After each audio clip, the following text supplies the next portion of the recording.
We have Chiara, Esinam and Beza here today from the panel group, and Chiara actually has a background in psychology and is from Belfast University and is now doing and has done a doctoral thesis about reading development in kids and is now in the panel team working on how play develops in early life. Esinam is a PhD student currently in the group and has focused on how also what role play has in early childhood education and specifically looking at Ghana and different stakeholders in schools, so preschools, so kids, parents and teachers of course, and has a background in education. And Bezat has a very mixed background in engineering, airship engineering, also airspace engineering, okay, and has worked in academics as well as in industry for that, is now working on the Internet of Things, sensor fusion and machine learning, so I'm really excited to hear more about that. Welcome. Thank you. Hi everyone. I'll just say a little bit about our research centre, which is PEDAL. And PEDAL stands for Play in Education, Development and Learning, and we are based at the University of Cambridge. So what we try to do at PEDAL is answer 3 fundamental questions about play, and we have 3 research strands to do that.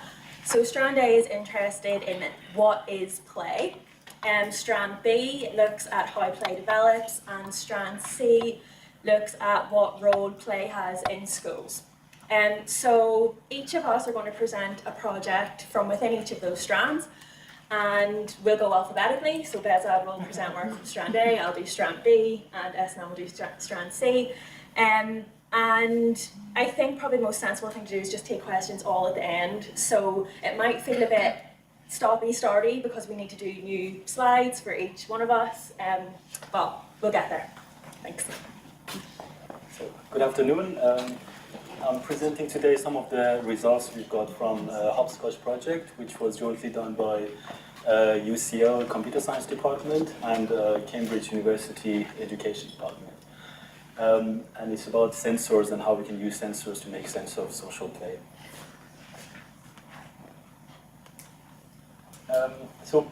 Playtime and school playground is essential in a child's life and is important in their social, physical, and cognitive development. But there are so many types of games.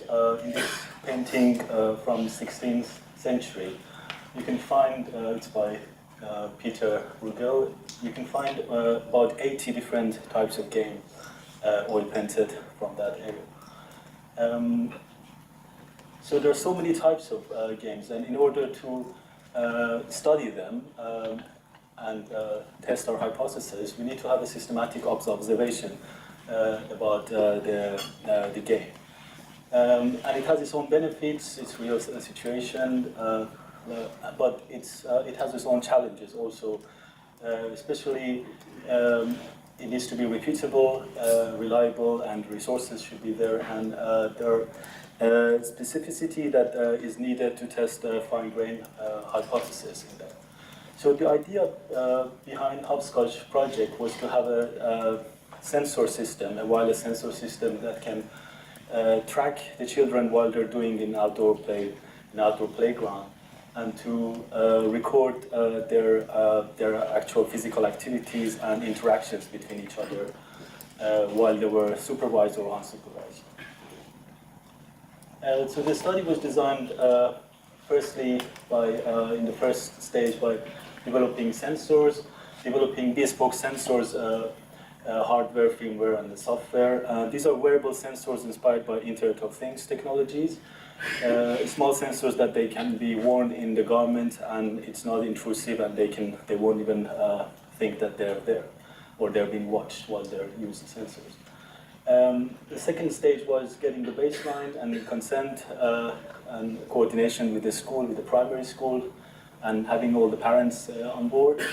And then we did data collection, firstly 10 sessions of data collection, while the children were on their own playing wearing their sensors.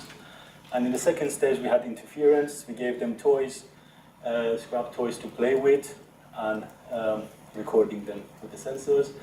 And then the last stage was the analysis of the data and comparing these two. And also there were sociometric analysis, where we want to see how the sociometric data actually correlates with the experimental data that we get. The children, the subjects were all from one class, 9 girls, 9 boys. They're all from year 3, all from one class, between age of 7 or 8. It's a school in London, a primary school with a higher than normal deprivation index score. And based on the sociometric analysis, that it was a standard nomination method, all 18 children had to pick who's their best friend, who's their second, or who's their third best friend. And based on that, we can get the popularity between the children. So the darker here are the more popular children with more connections between the others. So we built a social network graph of the class. And interestingly, we found out that the red ones are female girls and the blue ones are boys. There were quite distinct segregation between the sexes.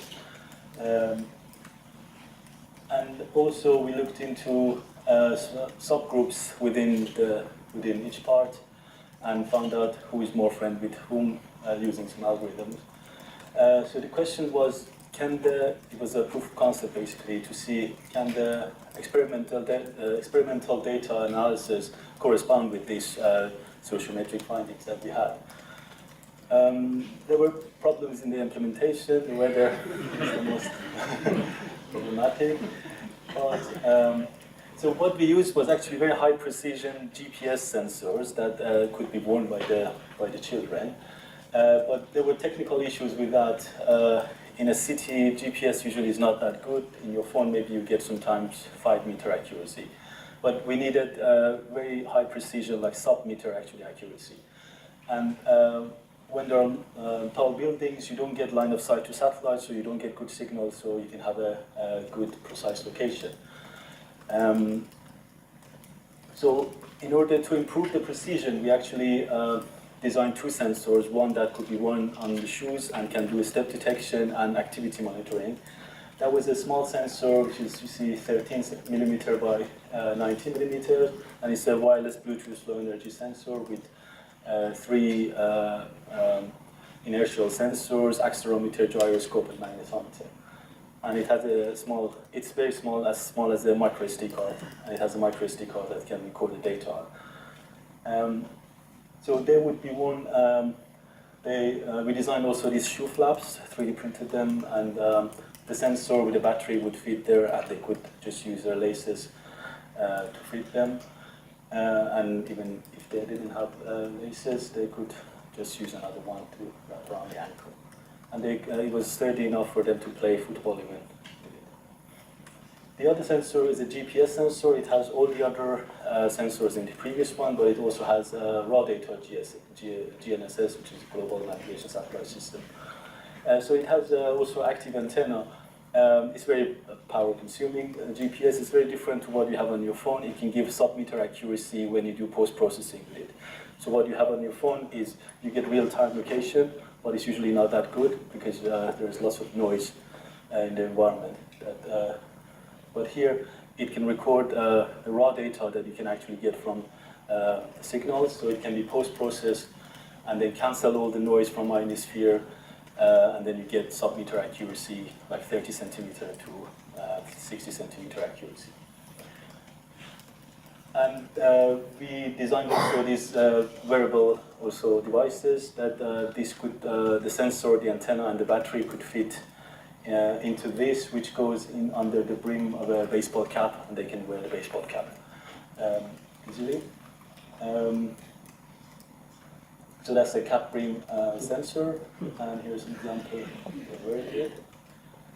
We did a consultation with the school to see which one's better. There were options like wearing on the shoulder, because it has to have, it needs to be parallel, horizontally installed with good line of sight to satellites, or could it be somewhere?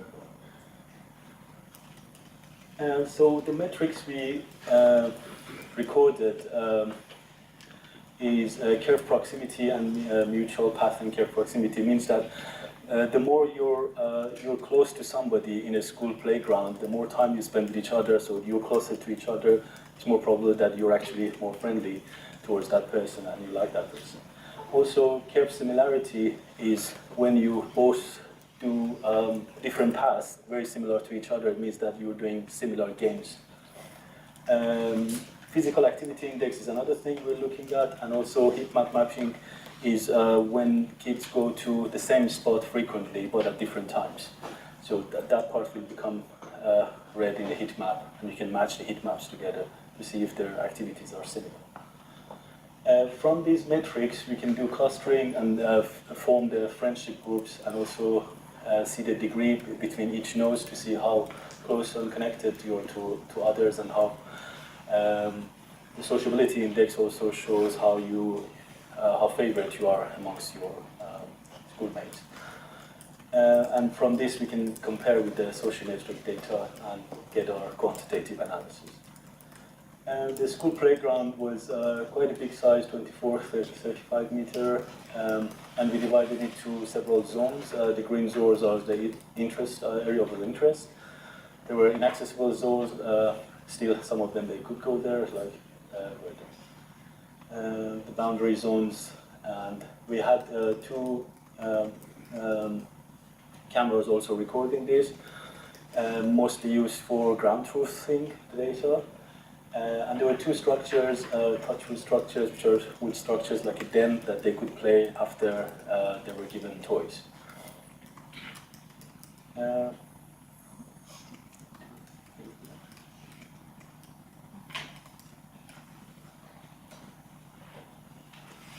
Here's a video of some of those videos. So we observed that there are different types of games actually they were playing. This is just when they go together and form groups or interact with each other. The baseball cap they were wearing also can do motion detection, 3 degrees of freedom, so it can show where you're looking at. And together we can see if two are looking at the same spot or looking at each other. So the games they're playing, you can see there was these games where they follow each other. We call it the pursuit game. So they're doing a bit of race. Or here they're doing a kind of a tag game, they're tagging each other, which here you may not get similarity between curves, but they're close to each other and they come to the same. There's a fight there. So this was pre-intervention, so we did 10 sessions before the intervention and 10 sessions each 45 minutes after the intervention. Carry each other.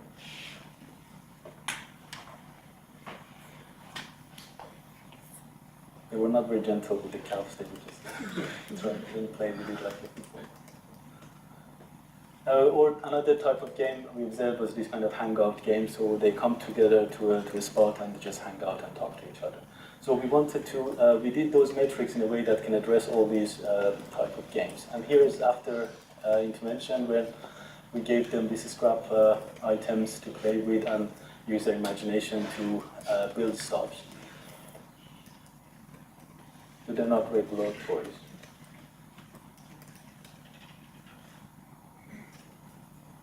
And here they're building a castle.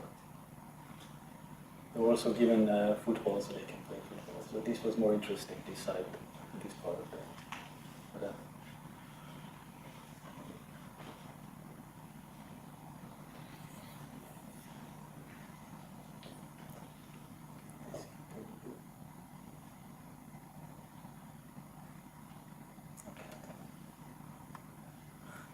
That's the touch-wood structure I said again. Then. So here, is that, we call this a focal game when they all come back to the same spot and they go and come back, but not at the same time. So there is similarity between the curves, but there's no proximity actually. So these are some of the data after we do after we synchronize all the data, and we use filters to clean the data we get from the GPS.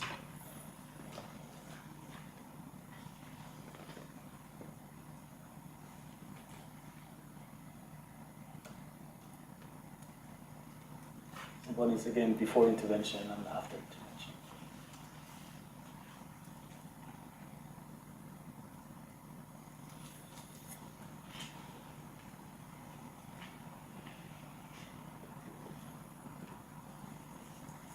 Oh, it's running, I think, 5 or 10 times faster.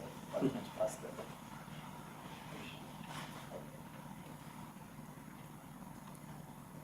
So these are the type of games, so this is like a pursuit game where they follow each other, very close to each other, and we find out the area between, that is covered between the wrapped area, the wrapped distance between the two trajectories, between each two, and this would be the type of heat map of this movement. In the hang-out play, they go to one spot, they spend a lot of time, and then they may go to another spot and spend some time there. And that's an example of focal play. Here's the analysis results from the sociometric analysis. That's the same graph, just shown in a different way. So the blues are the boys and girls are the red squares. There's a quite big segregation there. And here we show it in a dendrogram, which is a tree graph that shows hierarchical clusters. So this is one cluster, as you see, and here is another cluster, or shown here from the other angle. And this big block here are all girls, or these ones here, and this block here are these. This is a clusterogram we use for comparison. So if I look at the experimental data, then we get these. There is still a good segregation between girls and boys, and here, this block here in red, they're all girls except one boy, and this block here, they're all boys and one girl.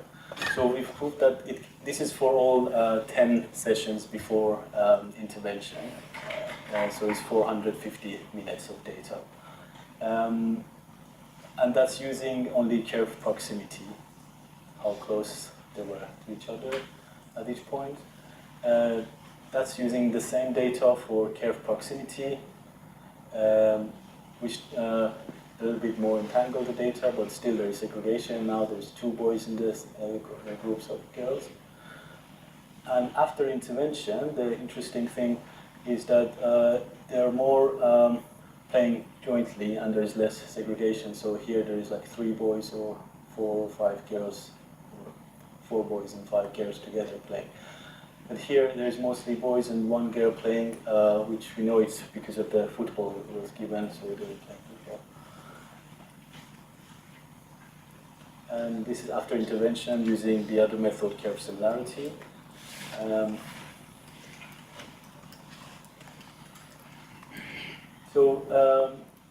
In this study, we proved that it's possible to use experimental data and sensor data to predict or to replicate sociometric analysis of a social network and social gameplay. And we've seen that there is consistency between group formation, both sociometric and experimental data. And after intervention, what we observed that there is less segregation between the 2 groups. And the next steps, we're going to use the data we have to analyze also the activity level, and also to see how the group formation happens and how this dynamic exists. And also use different groups, not just focus on one single group, using other schools, and also seeing the effect of the playground and type of toys we gave to them, and how that affects social play. So my project that I've been working on is developing a scale of parental playfulness. I've been doing this with David Whitebread and Marisol Basilio at the Pedal Centre. And so we do have some reason to believe that children learn about playfulness through their parents, which makes sense when we consider that babies' first playmates are usually their parents. And the literature suggests that infants use cues from their parents to interpret observed events. They use cues to distinguish between pretending and joking. and Villar talks about guided participation, in which young children could distinguish their parents' pretend actions from real actions. So I think with that study, the parents drank a cup of tea for real and then pretended to drink a cup of tea in front of their young infants, and it was found that when they were pretending, they used much more exaggerated actions, like slowed down actions, a funny facial expression, and things that parents do when they pretend with their babies. And it was found that 18 to 24-month-olds could distinguish these behaviours, the real one from the pretend one. And Nielsen and Christie also have found that young children's playful behaviours with a new toy increased after they observed their parents playing with it. So based on this, we think that parental playfulness could have a big influence on how playfulness develops in children. And so with this in mind, our goal was to develop a scale of parental playfulness, which hasn't been done before. We have no robust measure of this. And so we developed this based on the observational coding of videos of parental interactions with their infants when they were 4, 14 and 24 months. And we were lucky enough to have access to these videos from our collaborators in the New Fam project, which is at the Centre for Family Research at Cambridge. And New Fam stands for New Fathers and Mothers Project. So these were all first-time parents based in and around Cambridge. There were 202 families, and so infants were observed with their mothers and fathers separately, so we had 404 videos to watch. English was their only language spoken at home, and they were all over 21 years old. And they were low and medium risk for poverty and mental health difficulties. So the procedure was slightly different for the 3 time points that we've analysed. So at 4 months, parents were filmed engaging in 5 minutes of lap play with their 4-month-olds, and so they were told, play with your baby as you would if you had a spare 5 minutes at home. And there were no toys or objects involved, so it was all the parents' own resources. And at 14 and 24 months, it was a don't touch prohibition task. So that was parents took out a bag of very attractive toys in front of their baby and told the baby not to touch any of the toys for 2 minutes, with the idea being that parents would come up with possibly playful strategies to distract their baby from touching these toys. And then there was 2 minutes of play with a relatively boring toy, and again we were sort of interested in what parents might do to make this toy attractive, and would they use quite playful strategies for this. And then there was 4 minutes of free play where parent and baby could play with all these toys together. So I'll talk about how we developed the coding scheme at 4 months, and then sort of talk a bit about how it evolved later on. So at 4 months, we conceptualised play as cues, types and intensity of play. And it was kind of a data-driven and theory-driven approach that we used. So we do have existing studies which look at parental play cues, and we also have an idea from literature about different types of play. And we also watched a lot of these videos ourselves, so I think we watched about 20 to 30 videos and catalogued all the behaviours, and were able to then sort of come up with our coding scheme. So I'll show you that in a bit more detail. And this is an overview. So for play cues, we thought about them as visual, auditory or kinesthetic. Play types, we had physical, pretend, symbolic, object and games with rules. And then we were also interested in the intensity of play, which we conceptualised as the multimodal nature of play. And so I'll explain this in a bit more detail. So just to say that this is the theoretical background on cues. So auditory was like a tone of voice that parents used, a repetition of words, sound effects. Visual was usually a play face, which parents did with their baby, which I think there's quite a lot in the animal play literature. A play face, which is like an open mouth smile and wide eyes, which we saw a lot of. And then kinesthetic cues were speeded up or slowed down movements. And then for types of play, we had physical, which was usually where the baby's body was moved, they were tickled or lifted or rocked. Play with objects is mostly play with toys, and I'll give some examples of these. Symbolic play is play with words or songs, music usually. Pretense is what it says, so it can be object substitution, narratives, role play, and games with rules is as it says on the tin. So just to give some examples of things that we saw, and just to say that the arrow at the side sort of represents the development of these. So at 4 months we tended to see a lot of physical play, which was things like face and head touching, touching the baby's toes, touching the baby's fingers, sort of playing with them that way. And then that sort of developed into lifting them into the air and pretending that they were flying and tickling and chasing and dancing when they were toddlers. Pretense really showed quite a lot of developmental change. So mostly at 4 months, that was lifting the baby into the air and making airplane noises and pretending they were an airplane. And then by the time the babies were 14 and 24 months, the pretend play became quite complex. So there were quite a lot of narratives around toys. The parents tended to take on the characters of the toys and they would do the voices and very elaborate stories. So we did see that change quite a lot. Symbolic play tended to stay the same. So that is usually nursery rhymes or singing. And object play, there was obviously none at 4 months because they weren't allowed toys. But then at 14 and 24 months, this could be a jigsaw or a jack-in-the-box or something like that. And games with rules tends to be peekaboo or head, shoulders, knees and toes. Although this did develop quite a lot as well. So by the time the children were older, there'd be quite a lot of serve and return games. So I'm going to throw this to you and you throw it back to me, and it followed very repetitive rules. And just to give you some idea of what these look like, hopefully these work.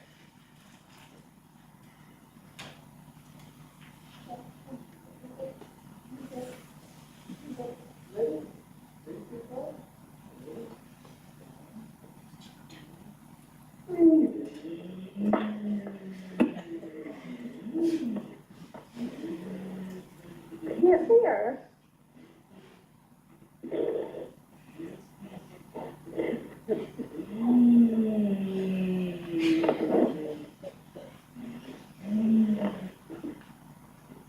So this is obviously physical play and pretend play in combination, which is a lot of what we saw in the Her arms were like Let's turn this conspiracy. down because it's quite loud. And yeah, Safe landing. the dog isn't part of it. So yeah, and they're triplets, which is why there's 3 babies. These aren't the videos that we actually coded, I should say. These are my colleagues' children, who are now like 6 and huge. So again, this is another one of physical and pretend play.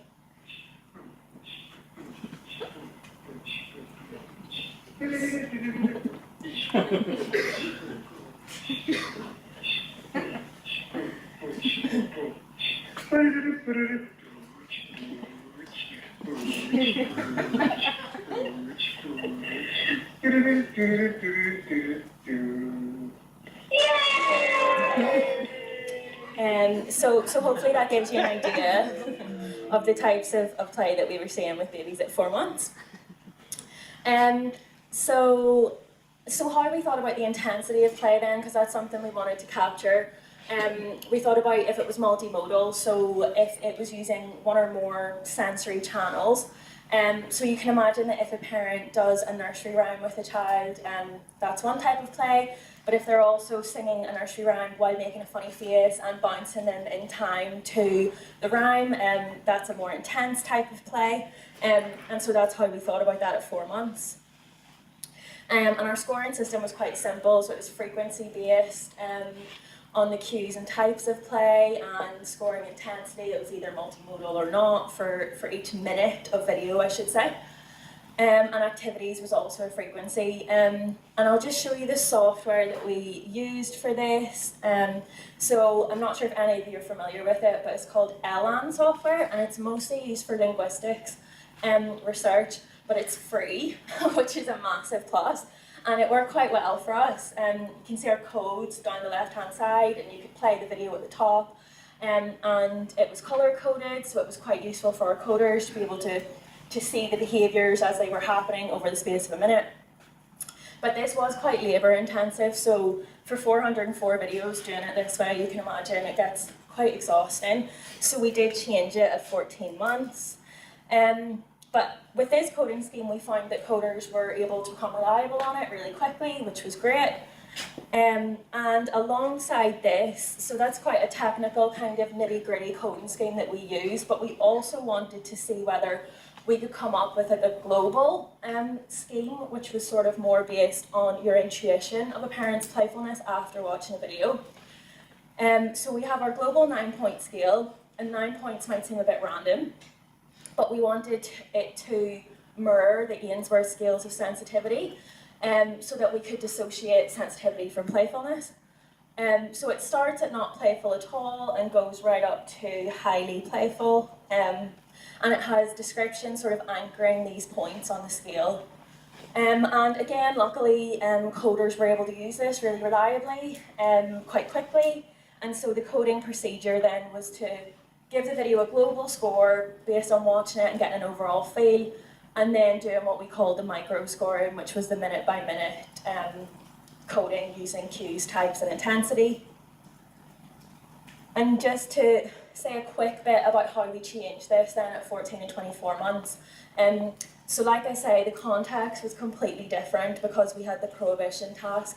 And we also found that our coding was labour intensive, and so we changed it into this mini scale where 0 was no evidence of these play types, 1 was occasional, 2 was a few times, 3 was regularly, and 4 was predominant.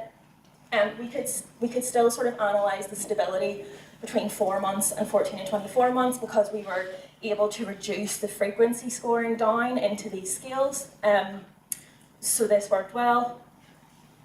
And then we also had codes which indicated the quality of the interaction. So we kept intensity, but we changed it, so it was no longer about the multimodal nature of the play. When the kids are older, it was more about whether it was low intensity, normal intensity, or high intensity, with most parents falling within this normal intensity range. And then lability was a count of switches, so it kind of was an indicator of the flexibility of the play. So we didn't want parents scoring really highly if they were just doing the same thing over and over and over again, so we wanted some indicator of that. And then for rigidity and child affect, these were kind of red flags for us. So if a parent was extremely rigid and didn't seem to be enjoying it, or the video was almost uncodable because the parents weren't doing anything at all, they were scored as very rigid. And similarly for child affect, if the child was really distressed throughout, then it was very difficult to code. So we'd added those. And I should say at 14 and 24 months, we haven't analysed that data yet, so I'm just going to give you some preliminary results from the 4-month coding. So we found that the global playfulness scores were negatively skewed, meaning that more parents were scoring higher in the scale, which is maybe not that surprising given this sample. And for the micro playfulness scores, they were normally distributed. And something that we were happy with was that there was a really high correlation between both of these coding methods, which kind of validates them against each other, but also gives us the option to choose which one we might want to use in future. And auditory cues seem to be the most frequent of all the play cues, meaning that parents mostly used their voice or some sort of vocal element to frame the situation in a playful way. And in terms of play types, physical play was the most frequent, followed by pretend, then symbolic, object, and games with rules. And this fits in quite nicely with the developmental literature on how play develops in children. It would develop in this order. And we found that mums were more playful than dads according to both of our scoring methods. And in particular, they displayed more auditory cues and engaged in more pretend and symbolic play than dads. But there were no differences according to the baby gender. And so our next steps then are to analyse the 14 and 24 months data, and we're particularly interested in the stability of parental playfulness across these time points, and also whether the context impacts parental playfulness. So is it easier for parents to be playful when they're in this kind of easy free play situation versus when they're in this quite difficult position of having to distract their baby from playing with these toys? Or actually is it that the playfulness comes out when they're in a difficult situation? So we're going to work closely with our colleagues at the New Families Project to investigate relationships between parental playfulness, parental sensitivity and parental well-being. No one has looked at that so far. And then ultimately we want to investigate the longitudinal relationships between parental playfulness and child outcomes such as executive functions and language ability. So just to conclude then, this project established two methods of coding in naturalistic dyadic interactions. The two methods correlate highly with each other, and both methods showed that mums are more playful than dads according to our coding schemes, and there doesn't appear to be an effect of baby gender on parental playfulness at this age anyway. So that's it for me. Thanks.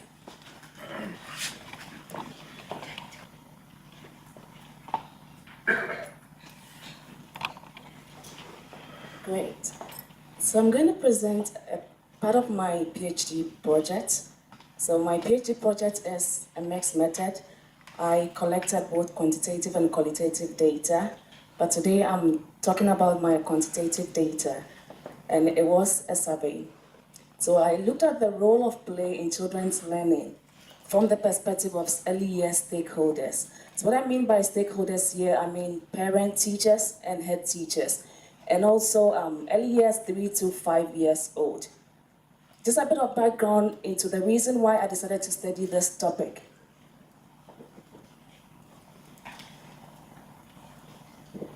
So I grew up in Ghana, I'm a Ghanaian, and whilst in school, during my undergraduate study, I had the opportunity to do a placement in a school, early years school, to study developmental theories that were being used and how they were being used.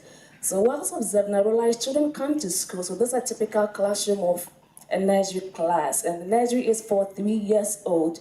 So they come to school, sit from morning till they go back home. And all that is done is the teacher keeps pouring out information to them. This is what you need to know, it's math time, let's start from 0 to 20. They do that every day and every now and then. So I kept asking myself questions. What are we doing? What are we doing to these children? And that is what I went through growing in Ghana. I went through the system. But I felt, no, there is much we can do for these children, not to keep them glued to their seats from morning till evening. So I had the opportunity after school to teach for a while. So whilst teaching, I saw the same thing in the school where I was teaching. So this is a kindergarten classroom, and this one is a public school. The first one was a private school. So the only difference we have is in private schools, they are much nicer compared to public schools. And so the same thing applies to the public schools. They are kept on their seats, and then the teacher keeps talking until they go home. So I felt now there was something we can do to help these children, and what is it we can do? So whilst teaching, I had parents who would come to me and would be like, my child likes playing too much. And then I'll ask the parent, what is it about play? What does your child do that you think my child likes playing too much? And he said, no, she comes to school, and when she comes home, she just always wants to draw. She wants to do something, and I think it's taking too much of her time. So the parents asked me, does my child do that in school? I said, yes. She always wants to come up with something new. She wants to create something. And this parent said, no. I want my child to learn. So I asked, what do you want your child to learn? I want a child to be able to learn math, to be able to read and all that. So what a child is doing is not learning. So the parent clearly said, play is not learning. So when I had the opportunity to do my master's and then my PhD, I decided to look at that. What parent, teachers and head teachers think about play in the first place, and then what we can do subsequently to improve the educational lives of these children. So the child goes through the system the whole of the term, and this is what a child goes home with as a report. And parents are just looking out for what the child makes, the mark the child obtains. So for this child who had 25 in environmental studies, the child is kind of in trouble with the parents. The child is not a smart kid. So I wanted to find out what parents think about play. And from morning, we have said a lot about the role of play in children's learning. But I feel that there is play in Ghana is so much restrained and is so much limited that children are not allowed the opportunities to play apart from recess, where they get to play with their friends. So I started to address the question. I wanted to examine stakeholders' beliefs about the role of play in early years learning. So to address this objective, I asked, will stakeholders differ in their beliefs about the role of play in children's learning? And I wanted to also find out if I do a cluster analysis, will I have the stakeholders grouping together, and what will make their scores also differ on the scale. So for the methodology, I had a survey design, and I had 292 participants from 40 schools across 2 regions in Ghana. Out of the 292, I had 40 head teachers, I had 147 parents, and 105 teachers. I developed a survey myself because there were limited ones existing. I couldn't get one that would capture all the parents, teachers, and head teachers as a whole. So I developed one I named the Early Years Play and Learning Perception Skill. And some of the statements in this skill are, play is the best way children learn to understand the world around them. Play is the best way children learn to understand maths and science concepts. So I had questions that asked parents and teachers to respond to these statements.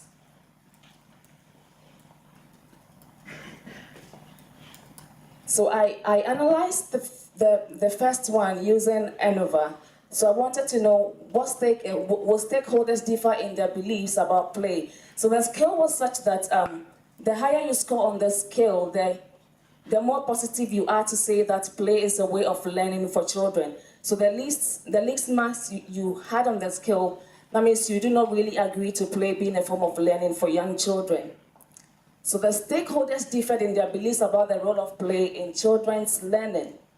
Parents had lower scores on the scale compared to teachers and head teachers who scored highly. But I still wanted to find out what was actually influencing the difference among the stakeholders. So I did a cluster analysis. And before I did that, I wanted to have an idea of the educational background of the participants. So I had from degree to those who have not had any formal education. And obviously the parent sample were those I had 13 of them who had no formal education. Then the head teachers had the highest form of education, followed by teachers and some of the parents. So the cluster analysis was done in such a way that I wanted to see if I can get groupings based on their status as a parent, as a teacher, or as a head teacher, and also based on their level of education, and then compare these on the scale, their score on the scale, and see if it would differ. So when I did that, I had 5 clusters. So as I said earlier on, the clusters were based on their status. So I had one cluster completely with, so all the clusters had just, so each of them, cluster 1 had teachers, and then cluster 2 was made up of teachers as well. Cluster 3 had all the head teachers put together. Cluster 4 had parents, and cluster 5 also had parents. But what the difference was their level of education. So for cluster 1, it was made up of teachers with moderate education level. So what I mean by that is teachers who have high school education. And in my country, high school education is, should I say, is the least you can have before you can teach. But I realized that most of these teachers just had high school education, so they were not very qualified to teach early years children. And then I had teachers with high education. So these were teachers who had diploma in education and also had a degree in education. And then the head teachers. Then I had parents with low education status. And they were parents with high school education and parents who had no education at all. So I just put those groups together. And then parents with high education, those with diploma and those with degree. So what did I find when I compared these groups on the scale? I realized there were differences amongst the groups. So the higher educated teachers, head teachers and parents had higher scores on the scale, meaning that they were likely to say that play is a form of learning for children. And then moderate educated teachers had average scores, and then low educated parents had the lowest scores. But when I compare the difference between the moderate educated teachers and low educated parents, there was no difference. What this means is that regardless of what they had, they all believe the same thing, that play is not a good way the child can learn. But the head teachers and then the teachers and then parents with high education believe that, oh, play is a way the child can learn. So from this, I realized education is playing a key role here. So what they know, what they have been exposed to as parents, as head teachers, and as teachers was influencing their belief about the role of play in children's learning. But regardless of what they know, I still found out that play was nowhere to be found in the classrooms. It was still just about the child coming to the class, sitting down, and the teacher pumping everything he or she has into the child. So the implication for this is that, as I said earlier on, education is very important. So it's necessary that we create awareness about the role of play for children's learning, the importance of play in children's learning, and particularly for parents. Because if within our context, if parents do not agree that the children should be allowed such an environment, such a playful environment to learn, then you, the school, you are in trouble. Because for my qualitative data, I had a parent tell me, if I bring my child to school for the child to play, then I can keep my child home for the child to play at home. So for me, I am hoping for the time where a lot will change about learning and teaching in the early years classroom. But before we can do that within my context, I believe we need to start with education. We need to start to educate the key stakeholders who are involved in the child's education. Thank you.